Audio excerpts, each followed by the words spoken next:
Good afternoon.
Ours has already filled the air.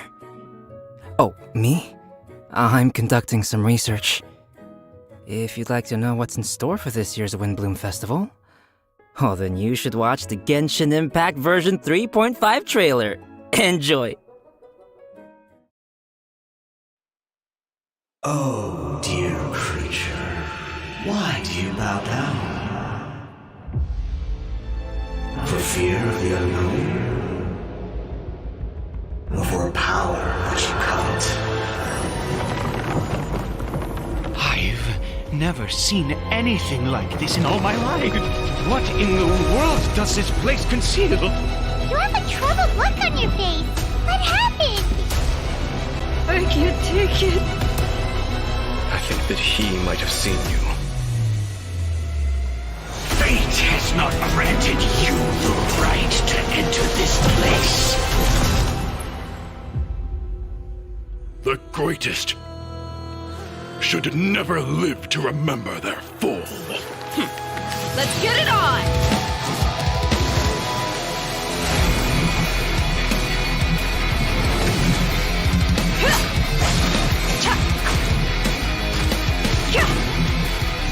Hi! You're dead meat!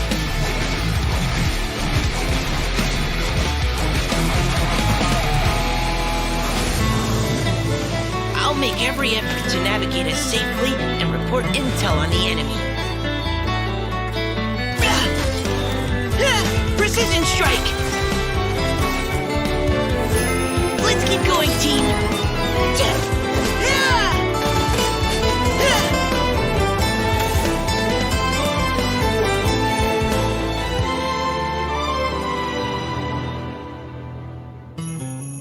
That's Koi, right? Why is this humble windmill such a great view? I mean, it's understandable. It must have been a long time since you last came to Mondstadt.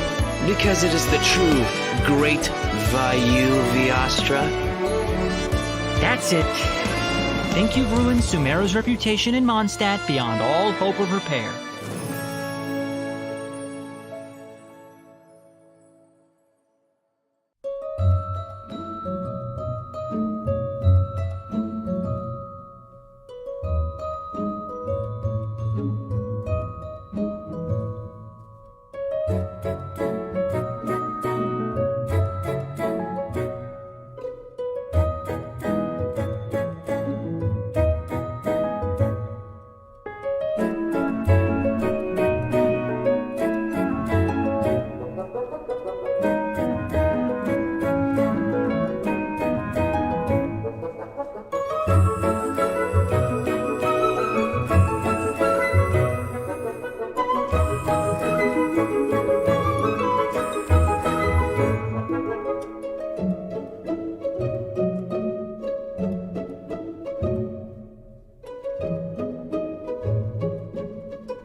It was good, travelers. Welcome to the Genshin Impact version 3.5 special program.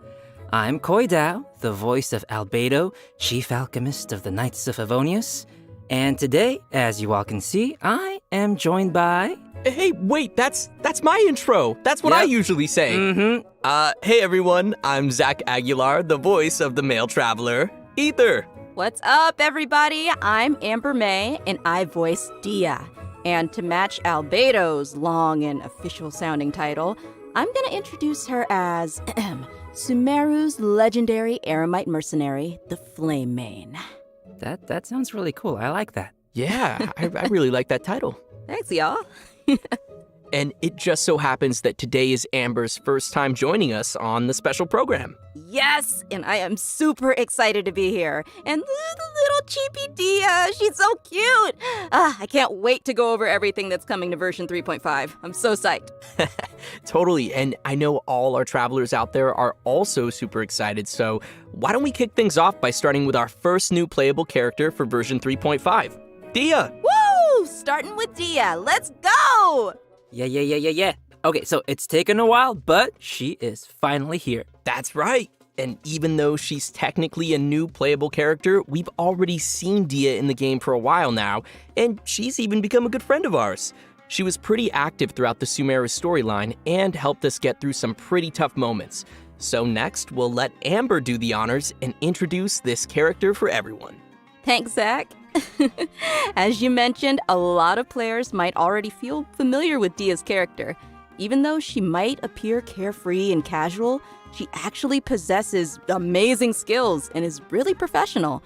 She's already made a name for herself as one of the strongest members among the Eremites. And even in the midst of danger, she has an uncanny ability to make others around her feel safe, you know? Right? It seems like no matter what kind of situation we're in, as soon as Dia appears, everybody can relax knowing that we're in good hands.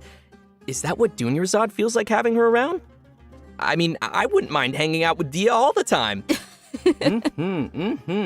And now that Dia will be available as a playable character, travelers will have a chance to learn a lot more about her. That's right. So let's watch some clips of Dia. You might find that she's a little bit different from your initial impressions. We mercs have one simple rule. Whoever pays the most is your new boss.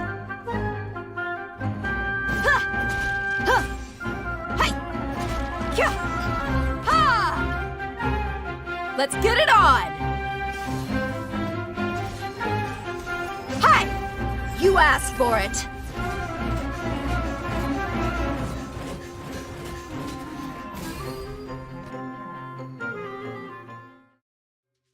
Was that did she have a flip phone? Do they have phones in Sumeru? No, that's actually her makeup box. She uses it to keep her makeup fresh, you know, even when she's out on the job.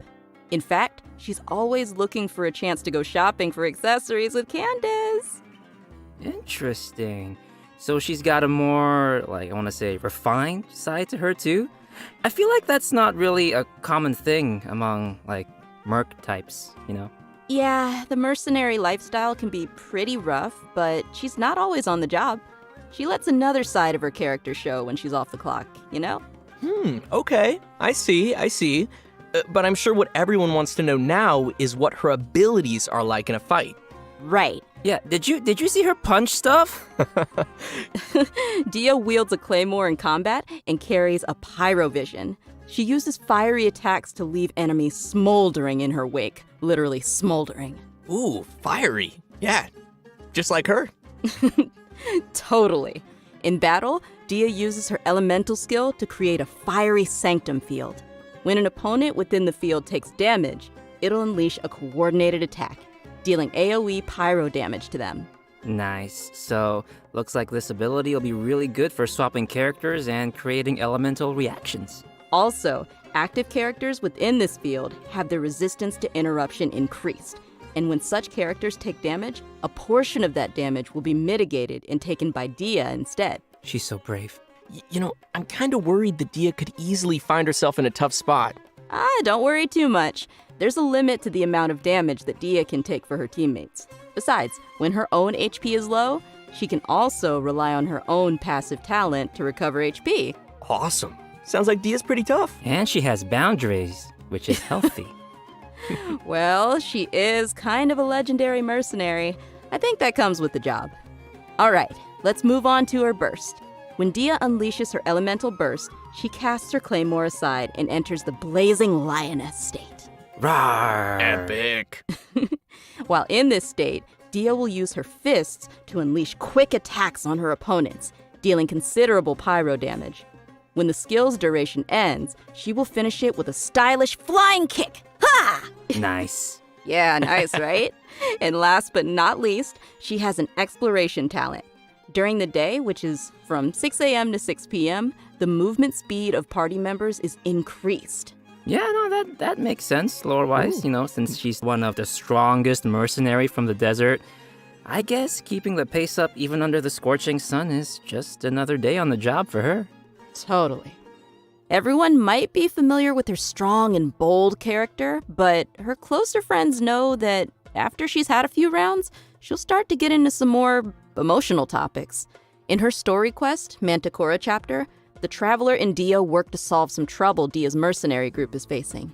In the process, we'll learn more about Dia's backstory and uncover some things that have been buried in the past. Oh, another familiar face, Dunyarzad, will also be making an appearance in the quest. So, be sure to look forward to that. Oh, heck yeah. So when will Dia be available in the game? Good question. Okay, so event wishes for version 3.5. In the early part of the new version, both Dia and Sino will be available with their own event wishes. Oh, and as a reminder to our travelers out there, Dia will not be an event-exclusive character. After the version 3.6 update, which, to be clear, is the one after this upcoming 3.5 update, she will become available in the standard wish. And as for weapons, the 5-star Claymore, Beacon of the Reed Sea, will be available in the version 3.5 weapon event wish. Ooh. I know. And Faruzan's very own Hangout quest will also be added in version 3.5. So if travelers are interested in getting to know more about one of Sumeru's oldest researchers, then you definitely won't want to miss this. In the Hangout, travelers will not only be able to see more about the differences between the academia's various schools of thought, but you'll also get to know more about Faruzan's personality and background. She is such an interesting character, so I'm sure her hangout will be equally entertaining. Be sure to check it out. Oh, I will. In version 3.5, travelers can also expect an all-new Archon quest titled Kari Bear, which will continue our story as we search for our sibling. In this quest, travelers will not only meet Kaya and Sumeru, but will also be joined once again by our mysterious friend, Dainsleif. Ooh, yes. Oh, if I remember correctly, Kaya is also a descendant of Conria. I don't know, I'm just curious what'll happen if, those two meet or something. Ooh, you're right. That'll be interesting. Also, what was it? Kari Bear? Kari Bear? Isn't that, sounds like the name of a sandwich. Actually, Kari Bear happens to be the name of a very important role in this storyline, okay. And a lot of events in the story will be unfolding around this character. As travelers progress through the story, we'll learn more about Conria and the Abyss, we'll uncover more about what happened in the past, and even learn some secrets behind the founding of the Abyss Order. Also, travelers will find themselves facing a powerful new Abyss Herald as well as a new Black Serpent Knight. So be careful, Koi. Why is everything gotta sound so scary? Why can't he be the Black Serpent friend? I don't know, it just feels like every time Conria crops up in the story, we learn a little bit more about the world of Tevat. Huh. So what else can you tell us, Zach? I can't say much more about the story. You're just gonna have to play through it yourself, Koi. Well, maybe just play through it. Maybe you can just, whisper it in my ear, my little chibi ear right here. Yeah, I could, but I'm not gonna. Okay, fine. Looks like we have a lot of story content to look forward to in the new version. Oh, wait a minute. Wait. Aren't we forgetting something or someone? Oh, nope. I didn't forget. We have a second playable character landing in version 3.5, and he's actually from Mondstadt. Yes, Mondstadt! Okay, you guys ready? 'Cause we finally made it to Mika. Woohoo! I'm not sure if everyone remembers this young member rising through the ranks of the Knights of Avonius, but we have seen him before. Yeah, I remember he was the one who read the Grandmaster's letter during Vine Lacefest. Aw, he kind of looks like a little prince. Kind of cute. Yeah, he does have that kind of vibe. And since he's from Mondstadt, I think we can let Koi introduce this one. It would be my pleasure. Mika is currently the Knight's most active cartographer and plays an important role in Eula's reconnaissance company. Even though he lacks social skills like Zack and doesn't appear to be particularly strong, Mika is meticulous in his work and maintains a good working relationship with his colleagues. He's also capable of fully understanding his leader's commands, which is pretty useful. Yeah. And his leader is Eula, right? That is correct. The interesting thing is that he's able to understand Eula despite her awkward way of speaking, and will even assist her with communicating with other units. Whoa, respect. Indeed. Over time, Mika has gradually become a very reliable member who could handle a variety of tasks and errands. But why am I telling you when we could just, watch a quick trailer and see what else we can learn about Mika? Yeah, let's watch the trailer. Woohoo! Trailer time! Verifying our current position, measuring distance to target area. All right, I've recorded the terrain conditions.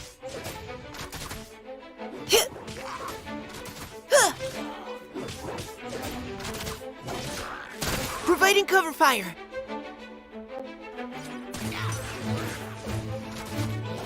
Leave the wounded to me.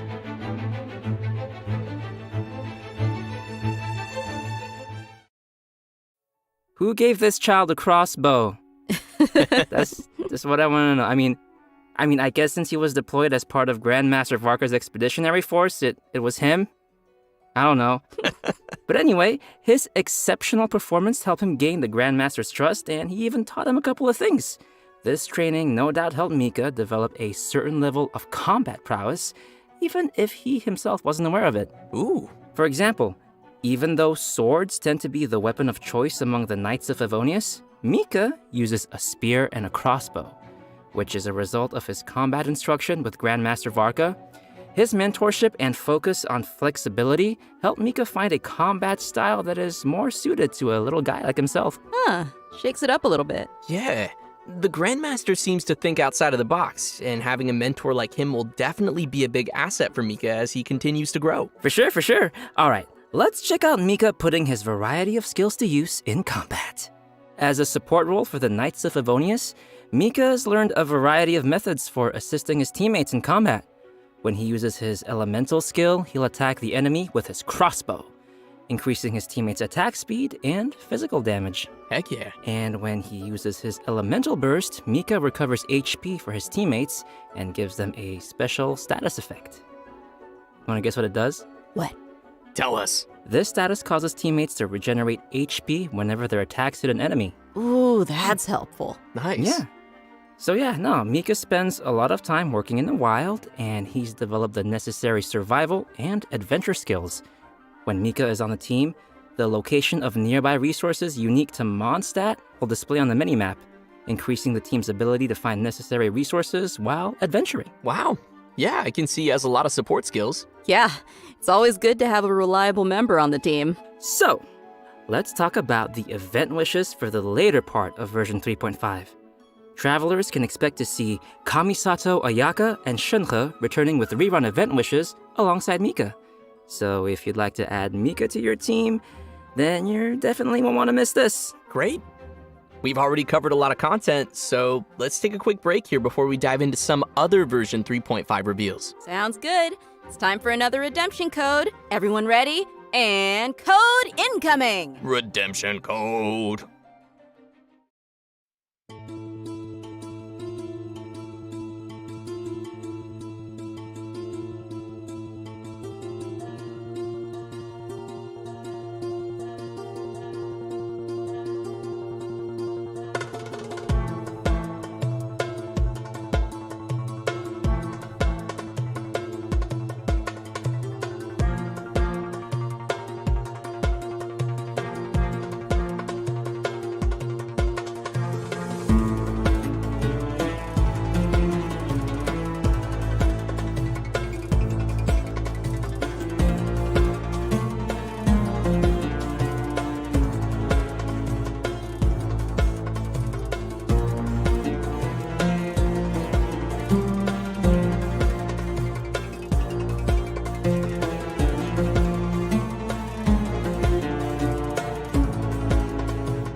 Welcome back, everyone!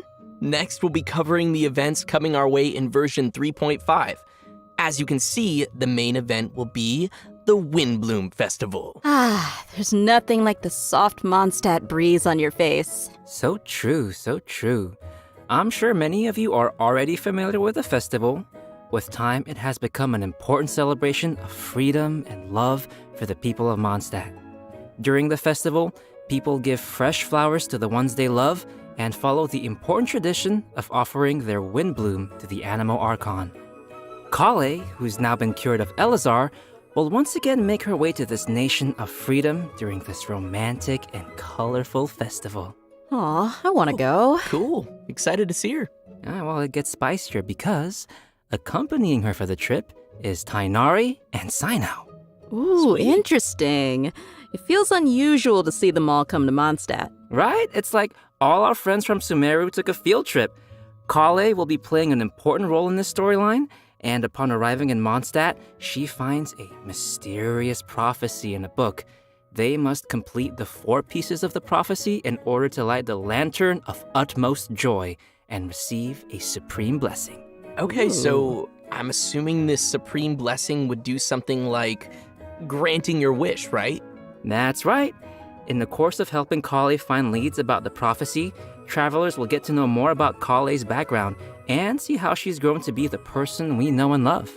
Of course, we'll also be meeting lots of familiar faces throughout the event, so I'm sure there'll be plenty of smiles as we reunite with some old friends. Right on. Oh, sweet. Sounds like we'll be making some great memories in this one. Oh, by the way, did you two notice Timaeus standing in the background there? And there's a girl with him. Nice catch. How did you notice him? He's got such NPC vibes, just kidding. Yes, Timaeus will be playing an important role in this event, other than standing too close to the crafting table. But as for who the girl standing next to him is, we'll have to play through the story and see. Ooh.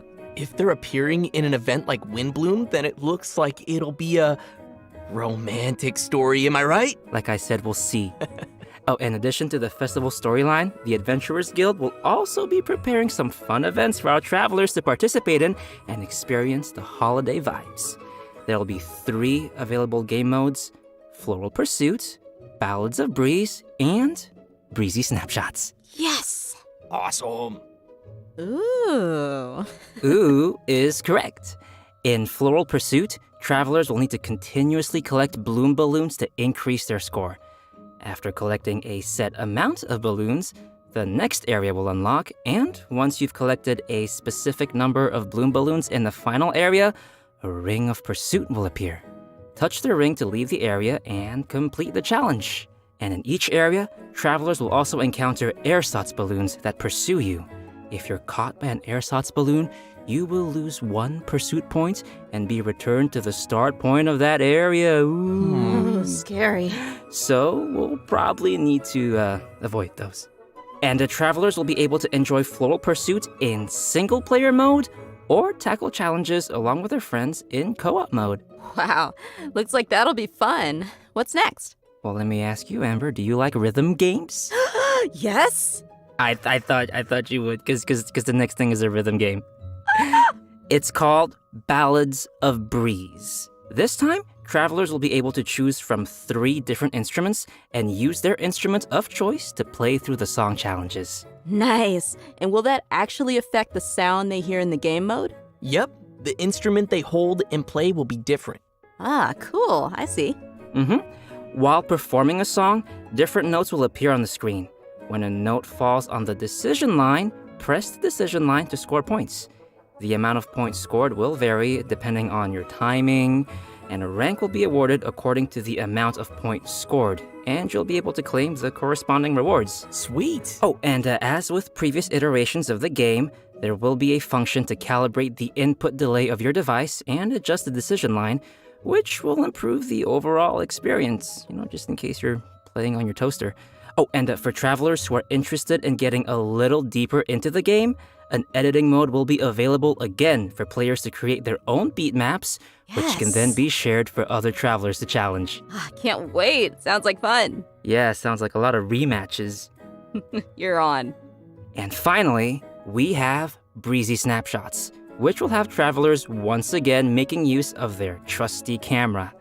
Travelers will be given photography targets and will need to travel to the corresponding locations to snap some photos and receive rewards. Click, click, just for my photo album. Beautiful. During the Windbloom Festival event, travelers will have the chance to obtain an exclusive 4-star Claymore weapon called Mailed Flower. Aw, nice. I like it. Really fits the theme. Right? Yeah, pretty flowers. I love them. I really hope travelers will enjoy all the different games that the event has to offer and join the people of Mondstadt for the festive atmosphere. Definitely. I can already feel the Windbloom's breath. Anyway, next we have another event also taking place in Mondstadt called Spices from the West Northerly Search. That's right. Some of you may remember that there was a Sumeru scholar we helped once when we were in Liyue. Apparently, her research gained the attention of Lord Sangamabe, Dory, and now she's received additional funding. This time, the scholar has come to Mondstadt to find people to assist her research and taste test some special dishes with seasoning. Oh, if she's got Dory's backing, then she should have all the Mora she'll ever need. That sounds really nice.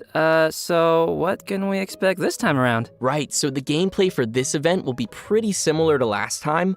After we start creating the seasoning, we'll need to add the ingredients to the pot in the right order by hitting the button as the needle points to the corresponding ingredient. That's gonna destroy my whole brain. However, we have a limited amount of attempts, so we need to add all the required ingredients with as few mistakes as possible. Oh no. More seasoning recipes will gradually unlock throughout the event period. I'm sure this won't be too hard for travelers that are familiar with cooking their own dishes. Oh, yeah, I always cook. I cook all the time, yeah. Uh-huh. Sure. I know what you are. Travelers can add their completed seasonings to delicious dishes to obtain fragrant dishes. We can also invite characters to taste test the fragrant dishes in the Serenity Pot to increase their companionship experience. After they taste a dish, we can hear their responses, which will vary based on the character's personal preferences. This will test how well travelers understand each character's personal taste. Oh no, that's gonna hurt my feelings. Because even if it's a fragrant dish, that doesn't mean that every character is going to like it. Ugh, too much salt. For our next event, we will be heading back to the lands of Sumeru. For those of you who remember the Beast Tamers tournament, this next event is related to that. However, the format will be pretty different from what you might expect. Because the Wisdom Orb is still in its stages of theoretical research, it might be a while before our next competition. Okay, but have you considered that I want it now? I know, but don't worry. To keep discussion alive and the competition fresh in everyone's minds, the organizers have put together a new event to spread the word.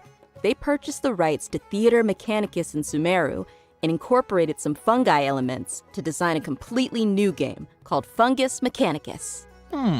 Seems they're putting a lot of effort into promoting the competition. That's right. So, what'll the rules be like for this event? I'm gonna tell ya. In Fungus Mechanicus, we will be controlling pieces that look like fungi, aptly named little fungi. Our enemies will be Mechanici, which I'm sure many of you have seen before. The little fungi will automatically attack the nearest Mechanici, and travelers will be able to select the little fungi and control their movement or order them to attack a specific target. During the challenge, we'll need to command our fungi and defeat all the Mechanici to clear the stage and receive rewards.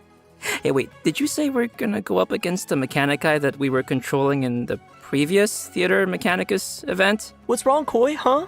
What's wrong? What do you mean, what's wrong? They were our friends. Look, they're attacking your little fungi now. Oh gosh, you're right, they need to die. It's okay. By using Marvelous Jelly, we can let our little fungi unleash their skills. Using these skills at the right moment is the key to achieving victory. Marvelous Jelly will be gradually restored over time, and Plauditory Protection will randomly appear during the challenge, granting an additional amount of jelly. Looks like we'll need some strategy. Like, you have to plan out every move. Of your betrayal? Some familiar friends from the Beast Tamers tournament will be making an appearance too. Oh, do you guys remember Bongo Head and Twirly Whirly? Yeah. Travelers can feed their fungi Marvelous Jelly to interact with them too. Ooh. In addition to these events in Mondstadt and Sumeru, the upcoming version will also include the Vibro Crystal Verification Challenge event. An engineer from Fontaine has arrived at the outskirts of the chasm to study the harmonic motion between gems known as vibro crystals and collect data in an effort to clear the name of his colleague. Interesting. So he's helping out a colleague. What happened? Well, apparently, after completing his vibro crystal research, Patrice returned to his home nation, but came under suspicion for faking his research data.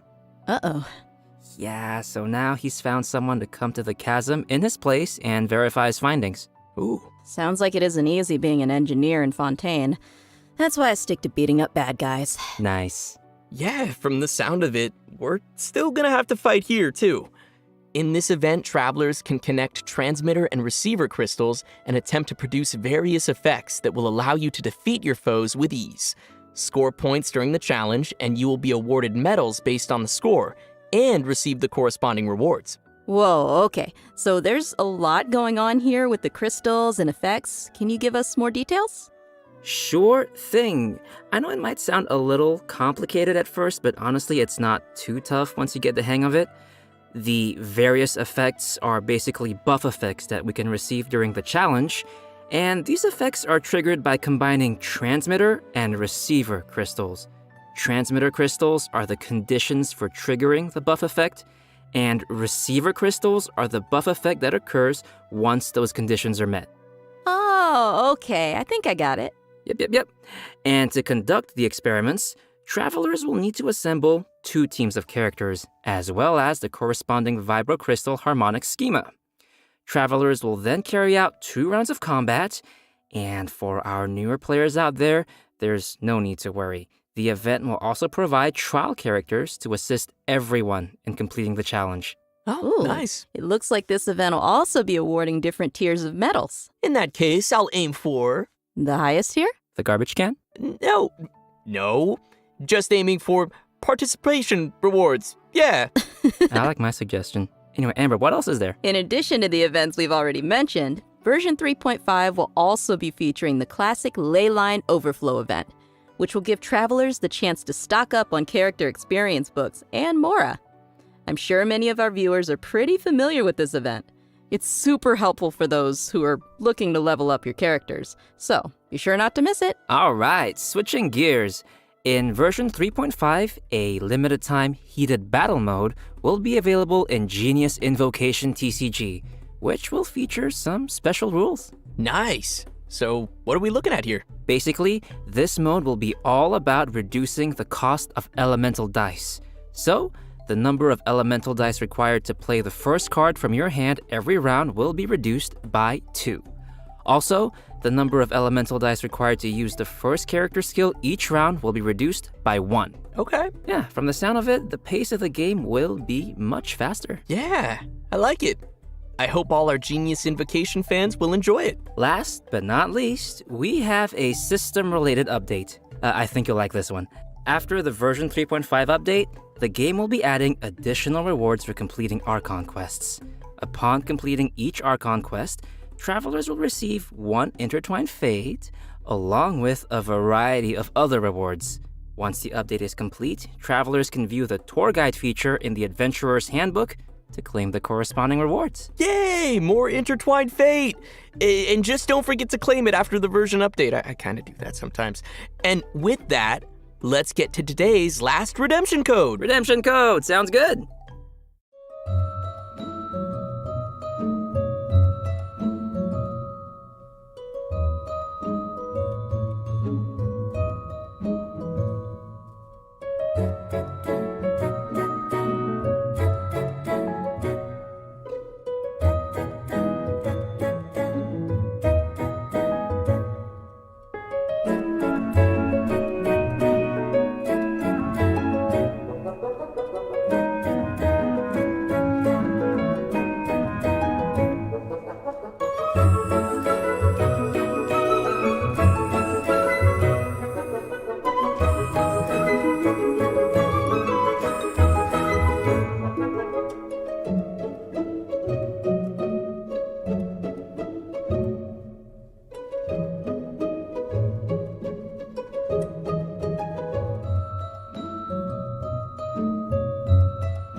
I can't believe how fast that went. Like, we're already at the end of today's program. I know, this whole thing just flew right by. Yeah, it really did. So, Amber, how did you enjoy being on the special program? I absolutely loved it. Like, I'm so hyped for this new version. I'm hyped for Dia and Mika, and I'm a little biased, but yeah, I'm pretty hyped for Dia. She looks super strong, and she just looks like she kicks butt, you know? Yeah. I'm excited for all the new storylines, and yeah, I think it was a good idea to bring me on. Oh my gosh. I am simultaneously I'm really funny. impressed and kind of livid. Y'all How love dare me. you? It was so good. I'm really excited for the little fun guy. What? I am. We all love the fun guy, too. They look Yeah. like fun guys. Yeah. And also, there's a lot of cool new story content coming up, like Faruzan's Hangout and Dia's Story Quest, and also the whole Dainsliv Conria thing. That's gonna expand the world of Tevat. That's I'm pretty excited for all that stuff. What about Yeah. Windbloom? Oh, yeah, no, I'm super excited for all the Windbloom events, and Dia and Mika, of course. I know the rhythm game is coming back, so that'll be super fun, even though I am horrible at it. Oh, that's okay. I'll teach you. Okay, good. Yeah, no, I need some help. But I love rhythm games. I'm just not great at them. But yeah, no, it was awesome to have you both here on the special program, and I hope everyone will enjoy all the new content coming our way in version 3.5. See you all in game. Bye, guys. Bye, Bye. everyone.